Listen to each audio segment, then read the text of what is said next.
Hello students, आज हम BSc first year में अपना पहला चैप्टर और यूनिट फर्स्ट में हम अपना नेक्स्ट टॉपिक पढ़ेंगे टीएमवी यानी कि टोबैको मोज़ेक वायरस। देखिए, इससे पहले लास्ट टर्म में हमने वायरस पढ़ा और बैक्टीरिया के बारे में पढ़ा। आज हम वायरस टीएमवी लेंगे यानी कि टोबैको मोज़ेक वायरस। तो देखिए, जो हमारा टीएमवी है यानी टोबैको मोज़ेक वायरस है वो कैसा है, उसकी खोज की इवानोव्स्की ने, क्रिस्टलाइजेशन का श्रेय दिया Stanley. Tobacco mosaic virus Ivanovsky ने देखा कि एक इन्फेक्टेड प्लांट जब एक हेल्दी प्लांट से रगड़ता है तब क्या होता है कि वो एक हेल्दी प्लांट को भी इन्फेक्ट करता है।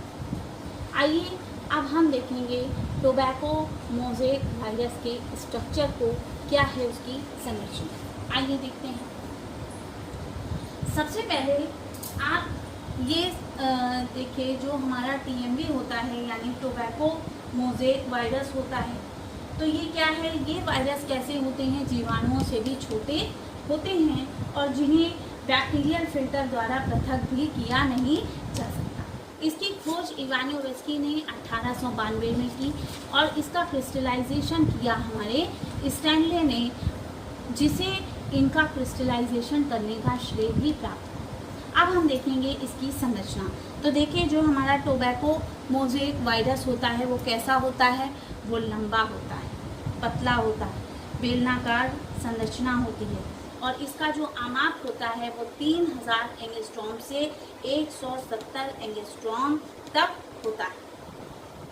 अब देखिए, इसका आणविक भार जो होता है वो 40 लाख होता है। आणविक भार इसका 40 लाख होता है। लास्ट टाइम में जब मैंने आपको वायरस पढ़ाया था तो वायरस में मैंने आपको बताया था वायरस की संरचना में कि वायरस प्रोटीन आवरण से घिरा हुआ और उसमें न्यूक्लिक अम्ल भी पाए जाते हैं, या तो उसमें डीएनए होगा और या उसमें आरएनए होगा। अब देखिए, जो हमारा प्रोटीन आवरण होता है वो 2130 सब यूनिट से घिरा हुआ होता है, जिसको हम कैप्सोमियर्स कहते हैं। अब देखिए, ये जो कैप्सोमियर्स होते हैं इसमें 158 अमीनो एसिड्स पाए जाते हैं और 130 हमारे क्या होते हैं, हेलिक्स होते हैं।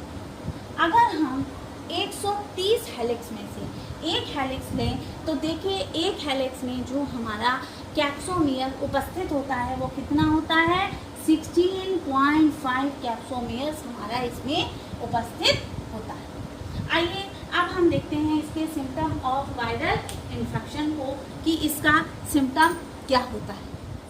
देखिए, जो इसका सिम्टम होता है वायरल इन्फेक्शन का वो 3 तरीके से होता है। एक आपका होता है एक्सटर्नल, दूसरा होता है इंटरनल और तीसरा होता है फिजियोलॉजिकल सिम्टम। तो देखिए, ये 3 तरह के आपके इन्फेक्शन, वायरल इन्फेक्शन होते हैं। एक्सटर्नल, देखिए जब किसी प्लांट में एक्सटर्नल इन्फेक्शन होगा तो क्या होगा, प्लांट की वृद्धि रुक जाएगी, पत्तियां पीली पड़ जाएंगी, ये उसके एक्सटर्नल सिम्टम होते हैं। इंटरनल में क्या है, उसकी सेल डैमेज होगी, उसके टिश्यू डैमेज होंगे, ये उसका इंटरनल इन्फेक्शन। नेक्स्ट हमारा फिजियोलॉजिकल क्या होगा कि उसकी कार्य की जो गति होगी यानी जो मेटाबॉलिज्म है, क्रियाएं होंगी, जो प्रकाश संश्लेषण की क्रिया होगी उसकी दर भी कम हो जाएगी, श्वसन दर बढ़ जाएगी। तो ये हमारा क्या है, फिजियोलॉजिकल सिम्टम। अब आइए देखते हैं हम एक एक सिम्टम को। सबसे पहले हम बात करेंगे एक्सटर्नल सिम्टम की। तो देखिए, जो हमारा एक्सटर्नल सिम्टम होता है यानी कि वाय लक्षण कैसा होगा, मोज़ेक और येलो। मोज़ेक में क्या होता है, मोज़ेक होने पर पत्ती की सतह पीली और सफ़ेद रंग के उसमें धब्बे दिखाई देने लगते हैं और कभी कभी पत्ती की शिराओं के ऊपर हरे रंग की पत्तियां भी पाई जाती हैं। येलोइंग को हम क्या कहते हैं, येलोइंग को हम कहते हैं पीतन।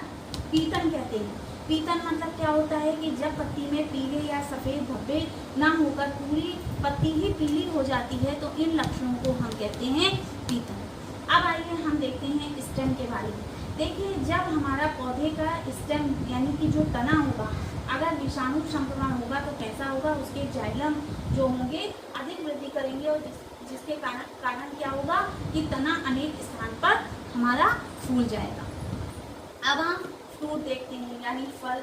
तो अगर विषाणु संक्रमण हुआ फल में तो कैसा होगा, फल जल्दी पक जाएंगे, फलों का रंग, फलों का आकार, उसका स्वाद और उसका गठन में भी परिवर्तन हो जाएगा। अब हम देखते हैं इसके इंटरनल जो है आंतरिक लक्षण।